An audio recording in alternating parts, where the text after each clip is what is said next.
Okay, page 381, starting chapter 15, verse 22. Okay, 381. What we have here is an unbelievable idea. The Jews, now this week's Parasha is starting right now. This week we have a special language. Last week we had Parashat Zachar. Remember the nation of Amalek and destroy them, the whole thing. This week we also take out another Sefer Torah for a second Haftarah, and it's called Parashat Parah. Which we discuss the Parah Adumah. It happens to be that there's an argument among the early commentators, Tosfos and the other Rishonim, that say that this week's reading is biblically obligated. So although everyone makes a big deal about last week, the women coming to shul and taking out a Sefer Torah a second time, everyone's strict about it. But you should know that according to many of the early commentators Rishonim, they hold this week is the same thing, even though it's not made such a big deal about it. Okay, as a side joke that we've said before, this is already why someone might be laughing on camera. 381. That, as a side joke goes, is that people name people after the parshas. So, for example, Parsha Shira, Parsha Bashalach, when they do the Shira, people name their kids Shira. Chaim Kanefsi Zatzal was very against the name Shira. We're not going into that why, but he didn't like the name Shira. But he used to. One of his lines was, "If you're going to name someone Parsha Shira, why don't you name someone from Parsha's Parah?" So, do you know anyone, Michael? Anyone do you know named Parah?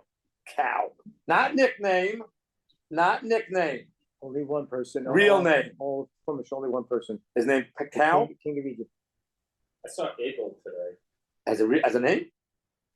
Wow, interesting. What about the King of Egypt? What's his name? Maybe it's Cow. What'd you say? Cow. Parah. Oh. Don't tell me there's no connection. Right. Of course there's a connection. Okay. Now, so anyway, to know that's the first we'll cut that out. The first thing to know about is that this week's end of the landing might be biblical. And he said we're supposed to hear it. Yes. So now, Is this what we're the gonna same as last week? what? The same as last week? No. Last week was about Amalek. This week's about the red heifer. Then we have to hear that. Yes. With our ears. Now, I know this one by heart. so we decided to do is this. We decided to do a history of when this parasha was given. This is a fascinating thing. So what we're going to do is this. What happened was the Jews left Egypt on the first night of Passover. That's why we call it Pesach and we celebrate. 7 days later, there was the splitting of the sea. And then the Torah says in 381 that the Jews went from the Yam Suf, from the Sea of Reeds, and they went out into the wilderness of Shur. They went for a 3-day period. So we are talking about 3 days after Passover right now, but they did not find water. What's the name of the place? They came to a place called Marah, but they could not drink the waters because Marah is bitter. So they're in a place called Marah 3 days after the splitting of the sea, and they could 381 on the bottom, and they couldn't drink the water. And they called the Marah. The people complained against Moshe Rabbeinu. What should we drink? He cried to Hashem. Hashem showed him a tree. He threw it into the water, and the water became sweet.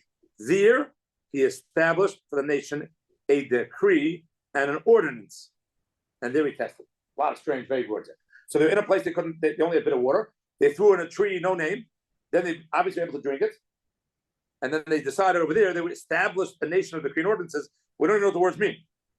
Very vague terminology. So now, bottom left on article on 382, which would be in the Rashi on Pasuk Chafei.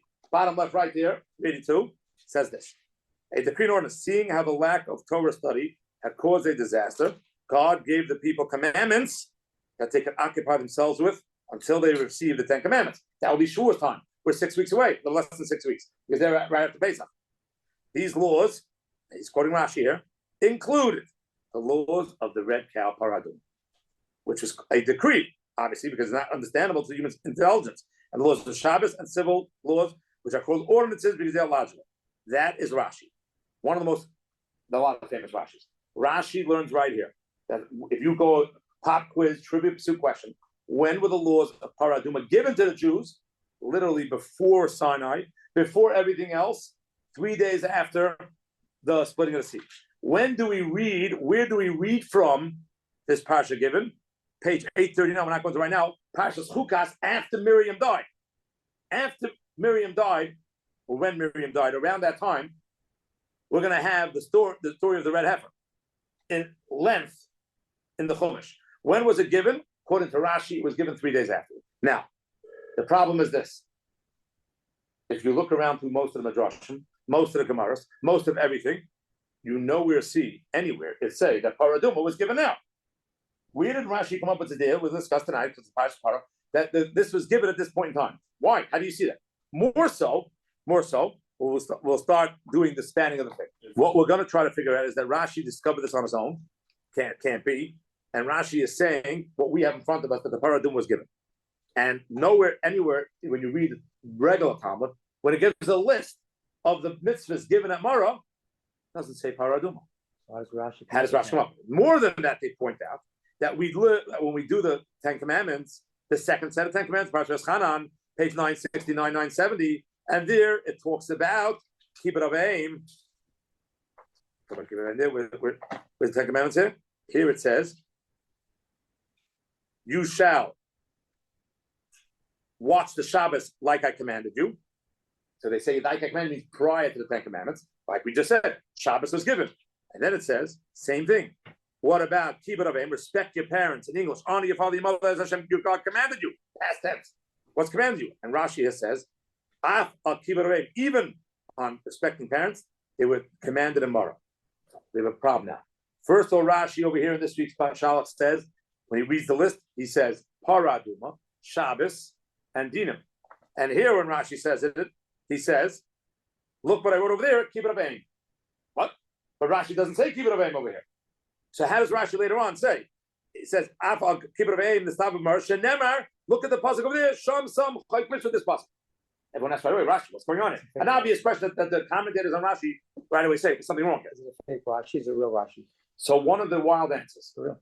one of the reasons why I wanted to have you here tonight, one of the wild answers, Tar Tamima, the name of the Sefer, where Baruch Epstein got killed in the war, a son of the Aruch HaShulchan.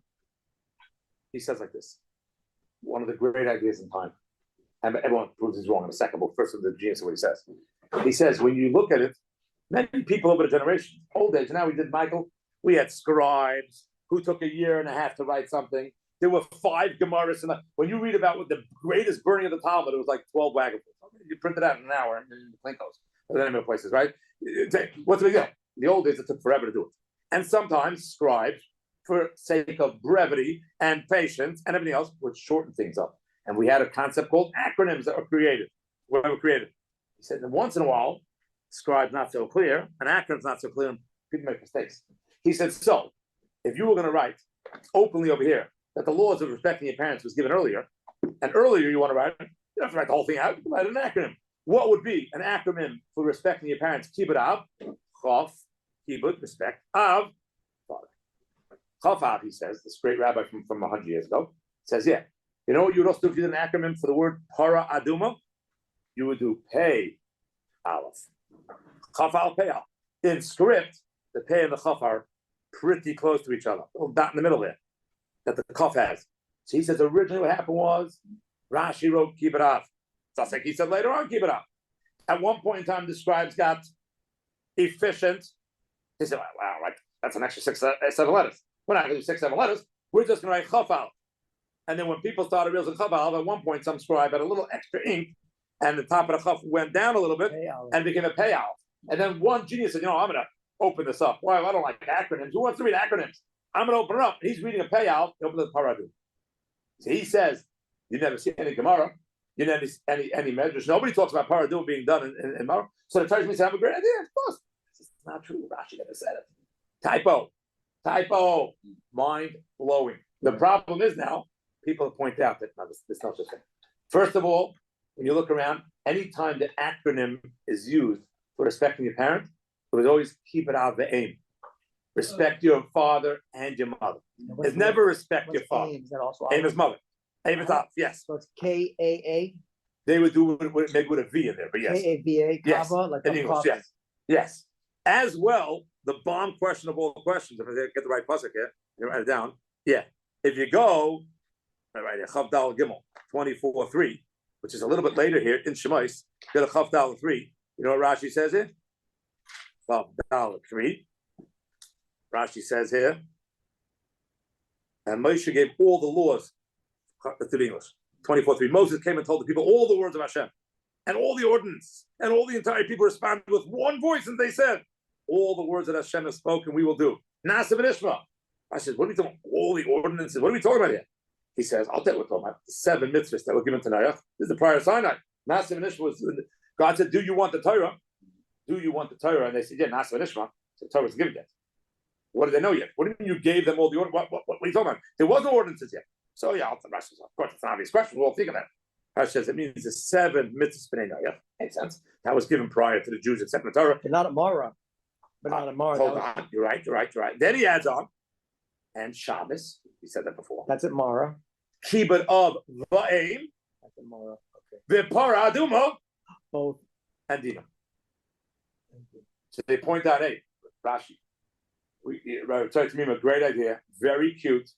Almost got Michael to become a Catholic. It's cute, but it can't be the answer. It can't be the answer because Rashi later on says Parah adumah, and he says Kibbut of va'im. And they quote that you read the Ramban and the other commentators citing Rashi for different reasons, all quote Parah adumah. So at what point did this mistake come? The Ramban only lived 100 years after Rashi or something. So what scribe, the Ramban didn't realize the mistake? He didn't realize there's a scribal, is that a word, scribal error? Scribal error? So they right away said, okay, we got to change the game there. Even though it's genius, came up with this in the 1900s, genius, but most of the commentators afterwards say, cute, but that's about it. Didn't that guy know about this particular middle section? Yes. That's one of the questions. And the other question, which we're going to also discuss tonight, let's go through it here. 7 mitzvahs b'nei noach. When the Jews were in Mara, they were obligated in the 7 mitzvahs b'nei noach. Goyim are obligated in the 7 mitzvahs b'nei noach. That's not a wild idea. Okay. Kibbut of va'im, respecting for parents. It makes sense because they were going to be obligated a couple weeks from now. Maybe even as non-Jews are obligated, not getting into that. The laws of dinim, it all makes sense. Parah adumah, what's the point? Back to the question. If we accept the reality that Rashi says in multiple places that Parah adumah was given 3 days after the Jews, why? When you know when the Parah adumah was first used? Parah adumah was first used 1 year later, minus 15 days. The beginning of the Yisrael, Rosh Chodesh Nisan, when they were about to build the Mishkan. Those 2 boys died. That's 2 boys died. That's almost 11. It's 11 plus months later. That's possibly the first deaths they had, correct? Maybe, which is even more of the question. If no one was dying when the Jews got out of Egypt and the Torah was given, they were on a high level, there would be no deaths. Who needs a red heifer? Why are we learning the laws of red heifer? What is going on here? Who needs it? That's the question. So not only if it was given, why was it given? I understand the other laws being given. Rashi, we're going to accept your value. We say you're Rashi. We don't know why. We don't know the source. We don't know the source. But now we don't know why. Why would they have thought that? This 613 commandments. This one, 7 mitzvahs b'nei noach makes sense. Parah adumah is a weird one. It's a chayk that makes no sense. So they want to say like this. There are several approaches. One is brilliant. The Parah adumah is the symbol, the classic we call chayk. I don't know the word chayk in English. What's the word chayk in English? Ununderstandable. Oh, we said it here. Statue. Is that the word for ununderstandandable? Oh, here it was. Here it says, God gave the people commandments they could occupy themselves with. These laws include the Parah adumah, which is called a decree. Right? Because it is not understandable to human intelligence. Now, what makes it more not understandable to human intelligence than the fact that I tell you, Michael, 7 days a year, stand with a palm tree and dance around a lulav, dance around a sefer Torah and shake something. I would say a lot of the laws that we learn of the 613 would be not understandable to human intelligence. That would be my answer. There's a lot of... Now, what makes this more? Have you ever thought about that? What makes this more not understandable? So there are different approaches because this, as we said, is a symbol. It's not my point. The Torah says it 1,000 times. This is the symbol. What makes this worse? Epitome. This is the epitome. Epitome, good word. The epitome of the chok. Of a decree that makes not understandable sense. So one of the approaches given is the rule in Parah adumah is like this. That in Parah adumah, the people who are dealing with the Parah adumah, who must be pure people, uncontaminated people, when they go through this process, they become contaminated. And on the other side, the flip side, the people being purified started out contaminated, become purified. There's like a Mr. Magoo going on. Switcheroo. What do you do? Parent trap going on here. The people doing it for the sake of the others became contaminated on a less level. They didn't touch a dead guy. They're less level. And the dead guy, people touch the dead people become. So that oddity is what makes it just like, why? It's weird. And that's one of the reasons why it's a symbol. It's one of the few times in Torah, good becomes bad and bad becomes good if you use such phrases. And that became a symbol. What was the word you used a better word a second ago? Epitome. Now, that's something the Jews are about to go into the Torah study. About to go into the Torah study. They're about to take the Torah. This is what's going on here. We're in Parshas Shalach. They know they're about 6 weeks away from the Torah. And God said, I'm going to give you a few rules. And he's picking one of the craziest ideas of all time. The average Joe standing at the time is going to shake that and say, God, listen, respect my parents. They're bad people, but I understand it. I understand respecting parents. I don't agree with it, but I understand it. Don't kill? Yeah, makes sense to me, except for my ex-mother-in-law. But it makes sense on some level. It's an understandable concept. Don't kill your mother-in-law, right? Right when Eric walks in. Don't, right? But it's understandable. But now they're sitting around and they're like, okay, don't do idolatry. Okay, you're the leader. That makes sense. Parah, Adumah. I'll tell you the rules. The guy who's pure becomes contaminated. The guy who's contaminated becomes pure. Okay, this whole thing sounds bogus. This whole thing sounds crazy. Come on. This does not make any sense. What are we doing here with this stuff? It sounds nonsensical. God, what's the point of nonsense? God, I don't know if this is something I want to take on. I don't want to take this on. At what point can God say, listen, you realize I took you out of Egypt. I don't have to work with sensible. So what happened if you just read? What have we just read here? Where are they right now? Marah. What happened in Marah? Bitter waters. Right. Bitter waters. And how did they make the waters unbitter? And the Yonasan ben Azil, the Targum, Gemara, and many others, the Zohar might say it as well, because it's Aramaic. And many of the comments they say, what tree? What's going on here? Ibn Ezra says they threw in a tree that was known to be bitter. They took a bitter bark, threw a bitter bark into bitter water, 2 negatives equal positive, and they're like, this is great water. The average guy's thinking, what motion? God told you to throw in that thing? No. All right, let's pour in some sugar. Let's match it up. We're gonna put in the bitter to the bitter. You know why? Because water doesn't taste good or bad unless God says it tastes good or bad, or tasteless. Because God's running everything. Because every time you're eating something, it's because God wants you at that moment to have taste. At that second, it's all happening. So you could turn bitter and bitter to make sweet. You know what else you could do? God's saying, I'm showing it to you physically. Bitter, bitter. You know what else you could do? You could turn pure people contaminated and contaminate pure people. That's what I want to be. So the reason why God, according to Rashi, because everyone else doesn't agree with this Rashi, somewhat. But according to Rashi, they gave Parah Adumah, the laws of Parah Adumah in the place of Marah. Marah, not Maror, which is a similar word, root word, right? Maror, Marah, it comes to the same root. The reason why I did it is because this is a place where God proved that there's no system set in place anyway. So since there's no system set in place, God said, that's the place I'm going to tell you. Understand that you don't understand. Understand that not everything is understandable to the human comprehension. And that applies to Torah study. That applies to human life as you go through life. Not everything's going to make sense. Do you accept the Torah? Do you accept my sovereignty? Are you on board with this? And the Jews said, yeah, we're in. But the reason why he was able to do such an extreme concept was only because he proved it 5 seconds earlier. They came to the place of Marah and got it. That is approach number 1. You have a question? Go. Questions? Yes. So I never thought that idea that you become Tame when you purify someone is so mind-blowing in the slightest bit at all. Okay. As you read the Gemara, it tells about 1,001 magic tricks where you got to burn this rattlesnake at midnight for 2 days, and then you suck its egg, and then you circle around and you're cured of some disease. That's exactly the same First of all, the mitzvah, and those could be, we're talking about mitzvahs. But the point is, we're talking about doing something which is irrational, which does something else. Right. So we have a history of that. So right. This one thing with the cowhide doesn't impress me. You're saying it's not more irrational. You're still at the same question. Judaism is all about doing something. So you're saying, okay, you're coming with the stand, but then you're coming with a stand for nothing's a decree. Or everything's a decree. Or everything's a decree. Everything could be a decree. Fine. No, it is. The truth is, on everything that all the commentators bring down, every single mitzvah is a decree that we have no grasp of understanding. To me, the more not even the simplest of mitzvahs is that the fact that they're probably realizing, there's something called Tame and Tahor. That is the bigger kiddush. Like there's something you can't see, right? And it causes contamination, right? Or not. Isn't that a huge thing? Yes. Your question is very good. Your question is just saying the basis of what I'm saying is not true. I don't understand. Not that you say that. You're saying in general, you don't agree with epiphany. No, that's the epitome. Epitome. You don't agree with the concept of epitome. Okay, that's fine. That's fine. Okay. I'm saying you're not. That's fine. Acceptable? Is that acceptable? Some people would question that. The Hasidic Sfarim bring down the opposite. That some of the fights in the Talmud are all based on this concept. Of course, nothing is understandable. In fact, even the Bnei Yissaschar, the Holy Bnei Yissaschar bring down, I think it's by the mitzvah pruvu, even though it might make perfect sense that a mitzvah is appropriate.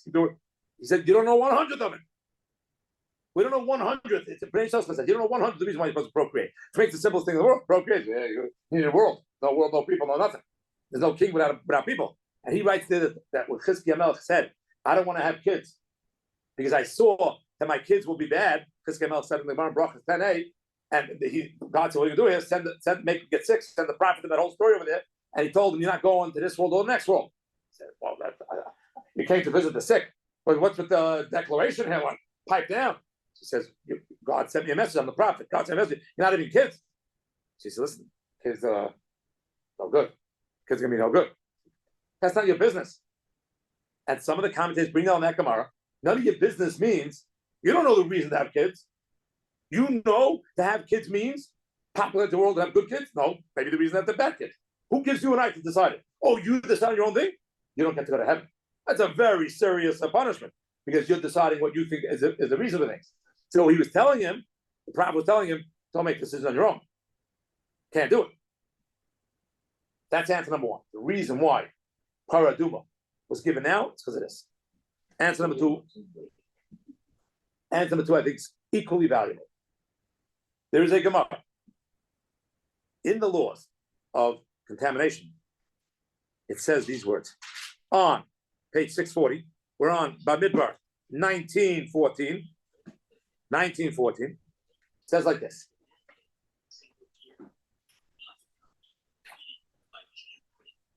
Yeah.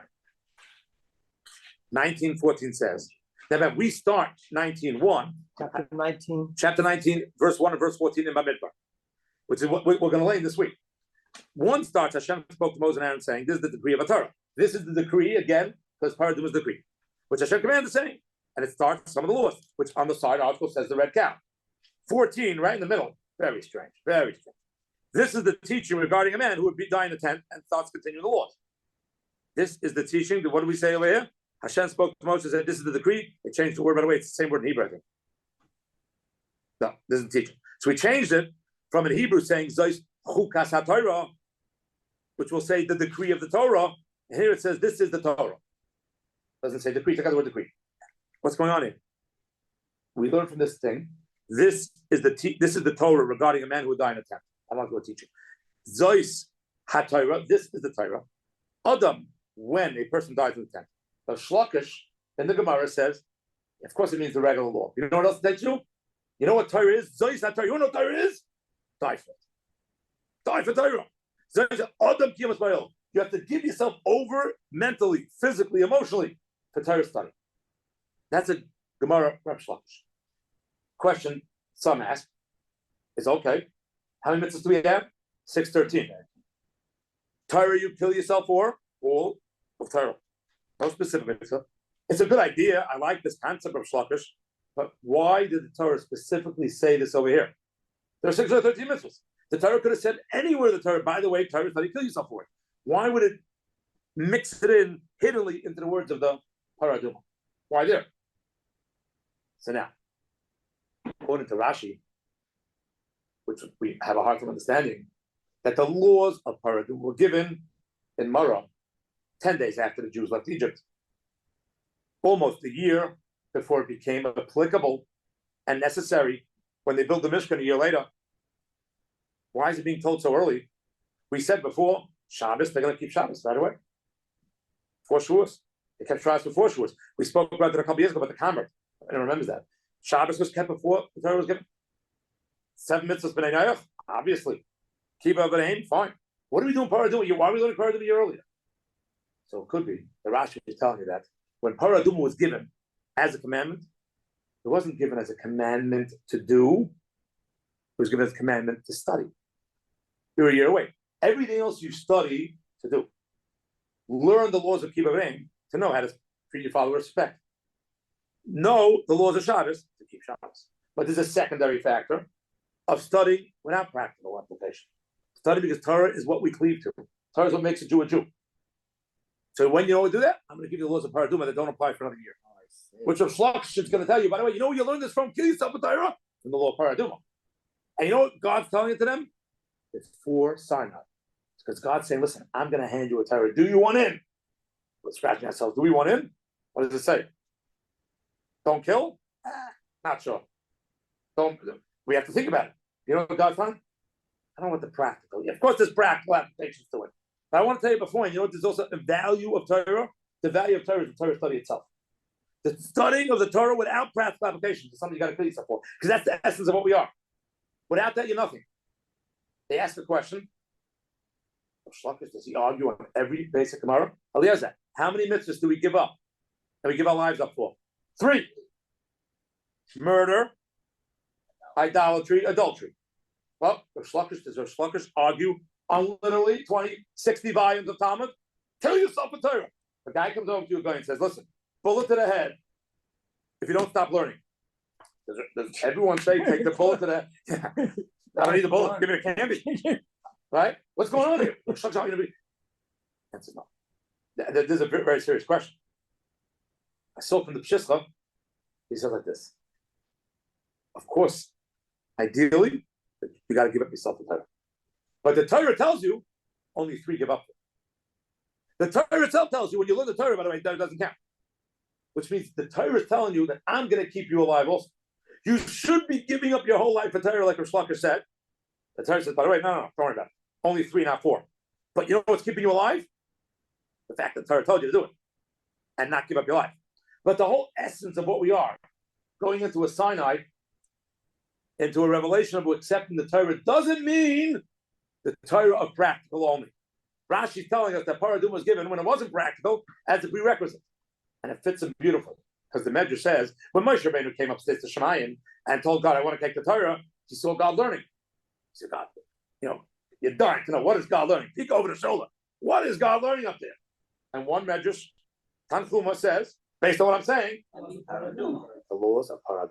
It's a Medrash Tanchuma. The laws of Parah, he quotes the first Mishnah in Parah. The Tanchuma quotes the first Mishnah in Parah, and that's what God was learning. What? Everyone has the obvious question. Of course. Why Parah? Because God was saying the whole Torah represents what it means.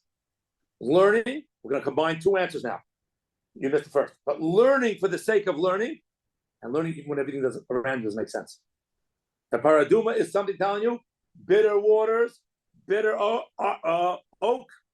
whatever the word is, bitter tree trunk, Bitter bark. Bark. No, is it? Bitter bark comes out sweet. You don't got to get everything. Have a child, not your business to decide what that child's going to be like. Let God worry about that. You have your job. You have your job. Don't think you figured it out. Even the easy mitzvahs you haven't figured out. Like Charles was saying correctly. Every mitzvah on some level is beyond our comprehension.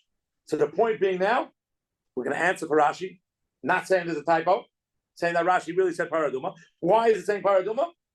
A couple of major reasons. To tell you this is the prime that God said I could show it to you, and this is the prime the Torah is telling you that you got to learn for the sake of Torah study, even without practical applications. You had a question. They, at this point in time, did they have a paraduma with them, or did that come later? Almost a year later. They didn't even have. I don't think did they have one with them at the That's what I time. mean, like, was there- I hear. I don't think so. What I'm Good saying question. is- I didn't think of that. Good question. Did they actually have one there with them? That makes it even less practical. Right. Of Right. course, it should have had no practicality. Right. Right. Zero Correct. practicality. Correct. And then the whole thing where everyone- And there is not for now. There is an idea to buy from non-Jews a red cow. So it could be they didn't have it that first year until they were about to buy. Very possible, because there is a Kabbalistic concept to buying it from a non-Jew. Okay, next week we will not mention Shem of a class. Not next. Then we'll do Pesach stuff.